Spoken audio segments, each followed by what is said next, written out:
नमस्कार दोस्तों, Praveen classes YouTube channel में आप सभी का एक बार फिर से मैं प्रवीण सत्संगी सर बहुत बहुत स्वागत करता हूं। दोस्तों, आज की एक और वीडियो हम लेकर आ गए हैं बिहार एसएससी इंटर स्तरीय 2026 की परीक्षा के लिए अति महत्वपूर्ण समान ज्ञान व सामान्य विज्ञान के प्रश्नों का। तो आप सभी से एक रिक्वेस्ट करूंगा कि इस वीडियो को आप लोग अंत तक जरूर देखिएगा, एक एक प्रश्न को अच्छे से समझिएगा और याद कीजिएगा। दोस्तों, बिहार एसएससी इंटर स्तरीय नई भर्ती परीक्षा के लिए एक एक प्रश्न बहुत ही महत्वपूर्ण होने वाले हैं। तो आइए आज की क्लास हम लोग शुरू करते हैं। पहला प्रश्न है, निम्न में से किसे पुनर्जागरण का अग्रदूत माना जाता है? तो आप लोग याद रखेंगे दांते को। ऑप्शन डी इस प्रश्न का बिल्कुल करेक्ट आंसर होगा, आप लोग याद रखेंगे। दोस्तों, दांते जो कि इटली के एक महान कवि थे, इन्हें पुनर्जागरण का अग्रदूत माना जाता है, आप सभी याद रखेंगे। ऑप्शन डी इस प्रश्न का बिल्कुल करेक्ट आंसर होगा, दांते। चलिए अब आगे बढ़ते हैं। अगला है, सत्यशोधक समाज की स्थापना किसने की थी? बहुत ही महत्वपूर्ण प्रश्न है और परीक्षा में बार बार रिपीट होने वाले प्रश्न है। सत्यशोधक समाज की स्थापना किसने की थी? तो आप लोग याद रखेंगे ज्योतिबा फूले ने। ऑप्शन ए इस प्रश्न का बिल्कुल करेक्ट आंसर होगा, आप लोग याद रखेंगे। सत्यशोधक समाज की स्थापना सन 1873 ईस्वी में। आप लोग वर्ष को भी अच्छे से याद रखेंगे। सन 1873 ईस्वी में ज्योतिबा फूले ने दोस्तों सत्यशोधक समाज की स्थापना किए थे, आप लोग याद रखेंगे। ऑप्शन ए इस प्रश्न का बिल्कुल करेक्ट आंसर होगा। आइए अब आगे बढ़ते हैं। अगला है, टाइगर वुड किस खेल से संबंधित है? बतानी है कि टाइगर वुड शब्द का प्रयोग किस खेल में किया जाता है? तो आप लोग याद रखेंगे गोल्फ में। ऑप्शन ए इस प्रश्न का बिल्कुल करेक्ट आंसर होगा, आप सभी याद रखेंगे। टाइगर वुड गोल्फ खेल से संबंधित है। ऑप्शन ए इस प्रश्न का बिल्कुल करेक्ट आंसर होगा, आप लोग याद रखेंगे। चलिए अब आगे बढ़ते हैं। अगला है दोस्तों, शाहनामा के लेखक कौन है? शाहनामा के लेखक तो आप लोग याद रखेंगे फिरदौसी। ऑप्शन बी इस प्रश्न का बिल्कुल करेक्ट आंसर होगा। शाहनामा के लेखक कौन है? तो आप लोग याद रखेंगे फिरदौसी। Option B. चलिए अब आगे बढ़ा जाए। अगला है दोस्तों, किस राज्य में जेमू ग्लेशियर स्थित है? बतानी है कि जेमू ग्लेशियर किस राज्य में है? तो आप लोग याद रखेंगे सिक्किम में। ऑप्शन ए इस प्रश्न का बिल्कुल करेक्ट आंसर होगा, आप लोग याद रखेंगे। सिक्किम में जेमू नामक ग्लेशियर स्थित है। चलिए अब आगे बढ़ते हैं। अगला है दोस्तों, यह कथन हम भारत को या तो आजाद करेंगे या आजादी के प्रयास में दिवंगत होंगे, किससे जुड़ा है? प्रश्न को एक बार फिर से पढ़ते हैं दोस्तों। हम भारत को या तो आजाद करेंगे या आजादी के प्रयास में क्या होंगे? दिवंगत होंगे। यह जो कथन है दोस्तों, ये किस आंदोलन से जुड़ा है, यही बतानी है। तो आप लोग याद रखेंगे भारत छोड़ो आंदोलन से, यानी कि ऑप्शन डी इस प्रश्न का बिल्कुल करेक्ट आंसर होगा, आप लोग याद रखेंगे। भारत छोड़ो आंदोलन के दौरान हम भारत को या तो आजाद करेंगे या आजादी के प्रयास में दिवंगत होंगे, यह भारत छोड़ो आंदोलन में यह कथन कहा गया था। तो ऑप्शन डी इस प्रश्न का बिल्कुल करेक्ट आंसर होगा, आप सभी याद रखेंगे। चलिए अब आगे बढ़ते हैं। अगला है दोस्तों, वह महिला जो इंडियन नेशनल आर्मी यानी कि आजाद हिंद फौज में शामिल हुई थी, महिला का नाम बतानी है। तो आप लोग याद रखेंगे इसका सही उत्तर होगा लक्ष्मी सहगल, यानी कि ऑप्शन बी इस प्रश्न का बिल्कुल करेक्ट आंसर होगा। वह महिला जो इंडियन नेशनल आर्मी अर्थात आजाद हिंद फौज में शामिल हुई थी, क्या नाम है महिला का? लक्ष्मी सहगल। ऑप्शन बी इस प्रश्न का बिल्कुल करेक्ट आंसर होगा, आप लोग याद रखेंगे। चलिए अब आगे बढ़ते हैं। अगला है, प्रकाश को प्रिज्म से गुजार कर स्पेक्ट्रम प्राप्त करने वाले पहले वैज्ञानिक कौन थे? बहुत ही महत्वपूर्ण प्रश्न है दोस्तों।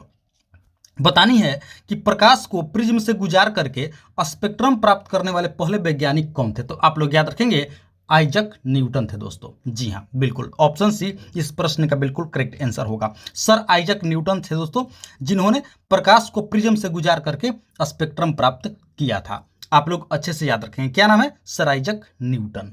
ऑप्शन सी इस प्रश्न का बिल्कुल करेक्ट आंसर होगा। चलिए अब आगे बढ़ते हैं। अगला है, इस्पात को कठोरीकृत करने के लिए किस रासायनिक तत्व की आवश्यकता होती है? बतानी है कि इस्पात को कठोर बनाने के लिए, हार्ड करने के लिए किस रासायनिक तत्व का प्रयोग किया जाता है, आवश्यकता होती है। तो आप लोग याद रखेंगे इसका सही उत्तर होगा मैंगनीज। ऑप्शन बी इस प्रश्न का बिल्कुल करेक्ट आंसर होगा। आप लोग याद रखेंगे इस्पात को कठोरीकृत करने के लिए मैंगनीज तत्व की आवश्यकता होती है। ऑप्शन बी सही उत्तर होगा। आप लोग याद रखेंगे। चलिए अब आगे बढ़ते हैं। अगला है पावर अल्कोहल, और यहां पर दोस्तों क्या है, खाली जगह, और एथिल अल्कोहल का मिश्रण है। बताने हैं कि पावर अल्कोहल और किसके एथिल अल्कोहल का मिश्रण है। तो आप लोग याद रखेंगे पेट्रोल। ऑप्शन डी इस प्रश्न का बिल्कुल करेक्ट आंसर होगा। आप लोग याद रखेंगे पावर अल्कोहल पेट्रोल और एथिल अल्कोहल का मिश्रण है। आप लोग याद रखेंगे पावर अल्कोहल किसका मिश्रण है, तो पेट्रोल और एथिल अल्कोहल का मिश्रण है। ऑप्शन डी इस प्रश्न का बिल्कुल करेक्ट आंसर होगा। आप सभी याद रखेंगे। आइए अब आगे बढ़ते हैं। अगला है ग्रीष्म काल में जल को मिट्टी के बर्तन में रखने पर किस परिघटना के कारण वह ठंडा हो जाता है। बहुत ही महत्वपूर्ण प्रश्न है दोस्तों। आप सभी को पता होगा कि ग्रीष्म काल में जल को मिट्टी के बर्तन में रखा जाता है तो बहुत ही ठंडा होता है, शीतल होता है। तो बतानी है कि यह किस परिघटना के कारण होता है। तो आप लोग याद रखेंगे वाष्पन, यानी कि ऑप्शन डी इस प्रश्न का बिल्कुल करेक्ट आंसर होगा। आप लोग याद रखेंगे वाष्पन परिघटना के कारण दोस्तों ग्रीष्म काल में जो जल को हम लोग मिट्टी के बर्तन में रखते हैं तो वो ठंडा रहता है। ऑप्शन डी इस प्रश्न का बिल्कुल करेक्ट आंसर होगा। आप लोग याद रखेंगे। चलिए अब आगे बढ़ते हैं दोस्तों। अगले प्रश्न से पहले आप सभी से एक रिक्वेस्ट करूंगा कि अभी तक आप लोगों ने इस वीडियो को एक लाइक नहीं किए हैं तो दोस्तों आप लोग इस वीडियो को एक लाइक जरूर कर देंगे। साथ ही साथ प्रवीण क्लासेज यूट्यूब चैनल पर आप लोग पहली बार विजिट किए हैं तो दोस्तों इस चैनल को भी आप लोग जरूर से जरूर सब्सक्राइब कर लेंगे। इसी तरह की महत्वपूर्ण प्रश्नावली वीडियो प्रतिदिन देखने के लिए और अपनी तैयारी को बेहतर और मजबूत करने के लिए चैनल को सब्सक्राइब कर लेंगे, वीडियो को एक लाइक जरूर कर देंगे। और हाँ दोस्तों इस क्लास में आप लोग अंत तक बने रहेंगे, वीडियो में अंत तक बने रहेंगे। आगे और भी बहुत ही महत्वपूर्ण प्रश्न जीके जीएस के होने वाले हैं जो बिहार एसएससी इंटर स्तरीय परीक्षा के लिए बहुत ही महत्वपूर्ण होंगी। तो चलिए अब आगे बढ़ते हैं। अगला है रक्त ऊतक का एक प्रकार है। बतानी है कि रक्त जो है दोस्तों किस प्रकार के ऊतक का एक प्रकार है। तो आप लोग याद रखेंगे संयोजी। ऑप्शन सी इस प्रश्न का बिल्कुल करेक्ट आंसर होगा। रक्त जो है दोस्तों संयोजी ऊतक का एक प्रकार है। ऑप्शन सी इस प्रश्न का बिल्कुल करेक्ट आंसर होगा। आप सभी याद रखेंगे। चलिए अब आगे बढ़ते हैं। अगला है नामद्रोलिंग मठ भारत के किस राज्य में स्थित है। बतानी है कि नामद्रोलिंग नामक मठ भारत के किस राज्य में है। तो आप लोग याद रखेंगे कर्नाटक में। ऑप्शन बी इस प्रश्न का बिल्कुल करेक्ट आंसर होगा। आप सभी याद रखेंगे नामद्रोलिंग मठ भारत के किस राज्य में है। तो दोस्तों कर्नाटक राज्य में स्थित है। चलिए अब आगे बढ़ते हैं। अगला है बारदो छम किस राज्य का लोक नृत्य है। बारदो छम दोस्तों बताने कि किस राज्य का फोल्क डांस है। तो आप लोग याद रखेंगे अरुणाचल प्रदेश का, यानी कि ऑप्शन सी इस प्रश्न का बिल्कुल करेक्ट आंसर होगा। आप सभी याद रखेंगे बारदो छम किस राज्य का लोक नृत्य है। दोस्तों अरुणाचल प्रदेश राज्य का लोक नृत्य है। चलिए अब आगे बढ़ते हैं। अगला है मानव शरीर में सबसे प्रचुर मात्रा में पाया जाने वाला तत्व कौन सा है। दोस्तों बतानी है कि हमारे शरीर में सबसे प्रचुर मात्रा में कौन सा तत्व पाया जाता है। तो सबसे प्रचुर मात्रा में दोस्तों ऑक्सीजन पाया जाता है, यानी कि ऑप्शन डी इस प्रश्न का बिल्कुल करेक्ट आंसर होगा। आप सभी याद रखेंगे मानव शरीर में सबसे प्रचुर मात्रा में पाया जाने वाला जो तत्व है वो है ऑक्सीजन अर्थात O2। आप लोग इसे अवश्य याद रखेंगे दोस्तों। 65% ये भी आप लोग याद रखेंगे। 65% इतना ये पाया जाता है ऑक्सीजन हमारे शरीर में। सबसे प्रचुर मात्रा में पाया जाने वाला तत्व है जिसकी मात्रा कितनी होती है 65%। चलिए अब आगे बढ़ते हैं। अगला है निम्न में से कौन सी नोबल गैस नहीं है। दोस्तों बताने हैं कि इनमें से कौन सी एक नोबल गैस नहीं है। तो आप लोग याद रखेंगे क्लोरीन। ऑप्शन सी इस प्रश्न का बिल्कुल करेक्ट आंसर होगा। क्लोरीन दोस्तों नोबल गैस नहीं है। आप लोग याद रखेंगे। बाकी तीनों जेनॉन, आर्गन और ओगानेशन ये तीनों क्या है नोबल गैस है, लेकिन क्लोरीन जो है दोस्तों ये नोबल गैस नहीं है। तो ऑप्शन सी इस प्रश्न का बिल्कुल करेक्ट आंसर होगा। आप सभी याद रखेंगे। चलिए अब आगे बढ़ते हैं। अगला है राजनीति कानूनी तौर पर यह स्पष्ट करती है कि हमें क्या करना चाहिए और क्या नहीं। किसने कहा है? दोस्तों प्रश्न को एक बार फिर से पढ़ते हैं। कथन है, बतानी है कि यह किसने कहा है कि राजनीति कानूनी तौर पर यह स्पष्ट करती है कि हमें क्या करना चाहिए और क्या नहीं करना चाहिए।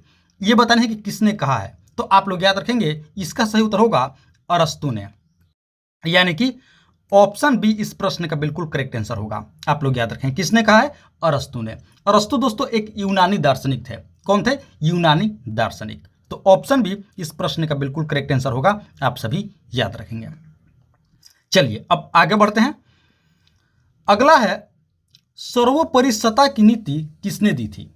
बतानी है कि सर्वोपरि सत्ता की नीति किसके द्वारा दिया गया था। तो आप लोग याद रखेंगे लॉर्ड हेस्टिंग्स के द्वारा, यानी कि ऑप्शन बी इस प्रश्न का बिल्कुल करेक्ट आंसर होगा। सर्वोपरि सत्ता की नीति किसने दी थी? तो आप लोग याद रखेंगे लॉर्ड हेस्टिंग्स। चलिए अब आगे बढ़ते हैं। अगला है, किस वर्ष सुभाष चंद्र बोस ने भारतीय राष्ट्रीय सेवा का नेतृत्व किया? किस वर्ष में? तो आप लोग याद रखेंगे दोस्तों इसका सही उत्तर होगा 1943 ईस्वी में, यानी कि ऑप्शन बी इस प्रश्न का बिल्कुल करेक्ट आंसर होगा। आप लोग याद रखेंगे सुभाष चंद्र बोस ने भारतीय राष्ट्रीय सेवा का नेतृत्व कब किए थे? तो 1943 ईस्वी में किए थे, यानी कि ऑप्शन बी इस प्रश्न का बिल्कुल करेक्ट आंसर होगा। आइए अब आगे बढ़ते हैं।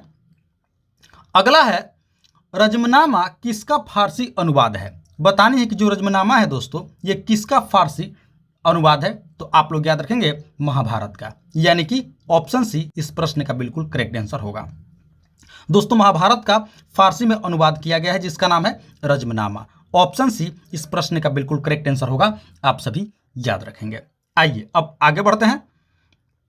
अगला है दोस्तों, सिनकोना के पेड़ मुख्यतः निम्नलिखित में से किस वनस्पति से संबंधित होते हैं? बताने कि सिनकोना के जो पेड़ होते हैं दोस्तों ये मुख्यतः किस वनस्पति से संबंधित होते हैं? तो आप लोग याद रखेंगे उष्णकटिबंधीय सदाबहार वन से, यानी कि ऑप्शन ए इस प्रश्न का बिल्कुल करेक्ट आंसर होगा। आप लोग याद रखेंगे उष्णकटिबंधीय सदाबहार वन में सिनकोना के पेड़ पाए जाते हैं, यानी कि ऑप्शन ए इस प्रश्न का बिल्कुल करेक्ट आंसर होगा। चलिए अब आगे बढ़ते हैं। अगला है, विश्व स्वास्थ्य संगठन यानी कि दोस्तों WHO का मुख्यालय निम्नलिखित में से किस देश में है? तो आप लोग याद रखेंगे दोस्तों स्विट्जरलैंड में, यानी कि ऑप्शन बी इस प्रश्न का बिल्कुल करेक्ट आंसर होगा। आप सभी याद रखेंगे विश्व स्वास्थ्य संगठन यानी कि वर्ल्ड हेल्थ ऑर्गेनाइजेशन, इसका जो हेड क्वार्टर है दोस्तों वो है स्विट्जरलैंड के जिनेवा में। आप लोग अच्छे से याद रखेंगे स्विट्जरलैंड के जिनेवा में विश्व स्वास्थ्य संगठन का मुख्यालय स्थित है, यानी कि ऑप्शन बी इस प्रश्न का बिल्कुल करेक्ट आंसर होगा। चलिए अब आगे बढ़ते हैं।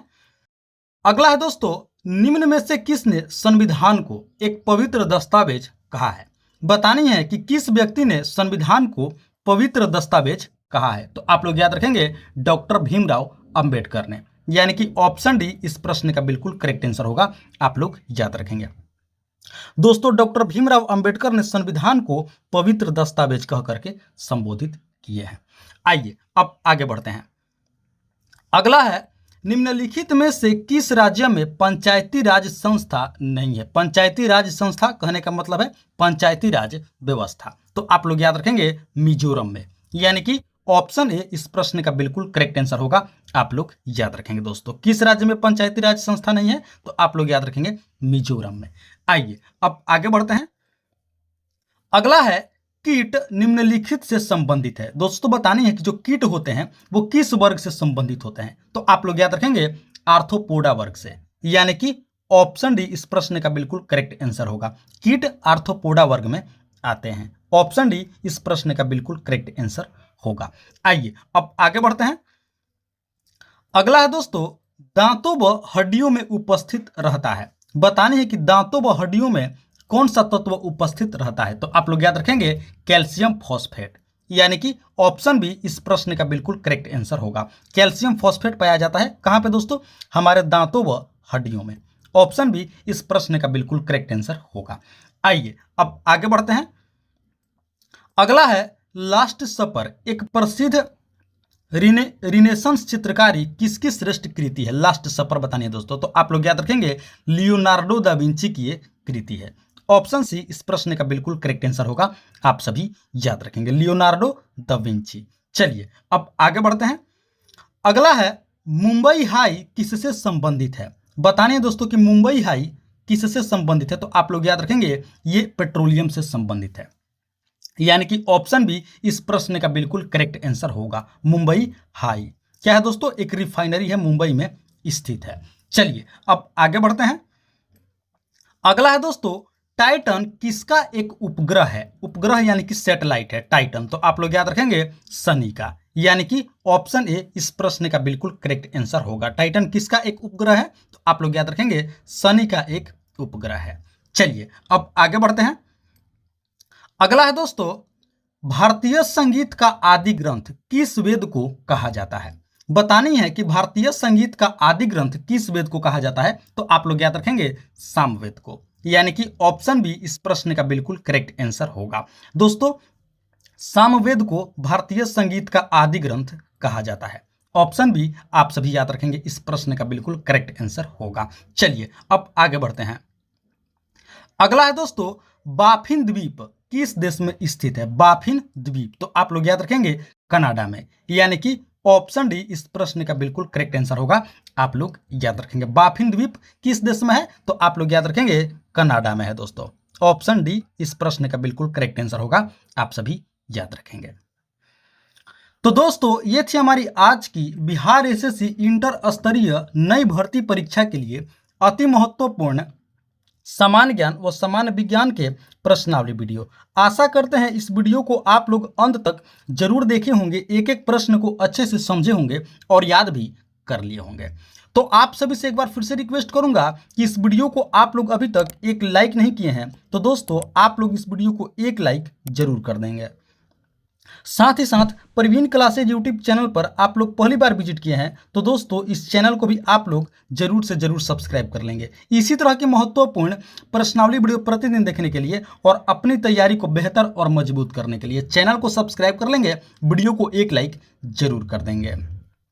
और हाँ दोस्तों आप लोग हमें कमेंट करके जरूर बताएंगे कि आप लोगों को वीडियो कैसी लगी, प्रश्न का लेवल कैसा था, कहीं पर कोई त्रुटि है तो उसका भी आप लोग हमें कमेंट करके जरूर बताएंगे। तो इस वीडियो में फिलहाल इतना ही, मिलते हैं एक और मोस्ट इंपॉर्टेंट वीडियो लेकर के, तब तक के लिए आप सभी का बहुत बहुत धन्यवाद।